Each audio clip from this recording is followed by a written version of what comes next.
జగన్ అన్న చెప్తా ఉండరు, ఓటమి ఎందుకు జరిగింది, ఓటమి ఎందుకు జరిగింది. ఓటమి జరగటానికి ప్రధానమైన కారణం జగన్ అన్న నేను చెప్తాను. బూతులు మంత్రులు 4-5 ఉన్నారు. ఒకరిని పోలవరం ప్రాజెక్టు గురించి ఎందుకు కంప్లైంట్ కాలేదంటే, నా వెంటికి బిక్కోండి, నా బొచ్చు బిక్కోండి అన్న మాట్లాడాను చూడు. అలాంటి వాళ్ళు నీ పక్కన పెట్టుకున్నంతకాలం ఇలాగే ఉంటుంది రిజల్ట్స్. బూతులు ఎమ్మెల్యేలు వీళ్ళందరూ రౌడీజానికి తప్పితే పరిపాలించేది చేత కాదు, సబ్జెక్ట్ గురించి మాట్లాడేది చేత కాదు.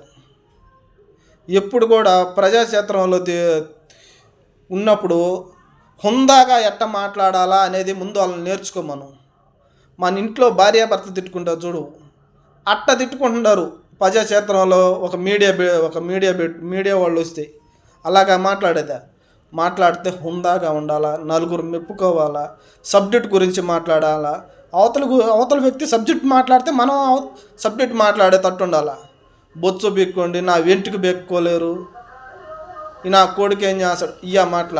అలాంటి వ్యక్తుల్ని తీసి పక్కనేసి వ్యక్తులను మంచి వాళ్ళని పెట్టుకొని సబ్జెక్ట్ తెలిసిన వాళ్ళని పెట్టుకోండి, అప్పుడు బాగుంటుంది. మీ ఓటమి కారణం మంత్రులు ఎమ్మెల్యేలు తప్పితే ఇంకెవ్వరి కాదు.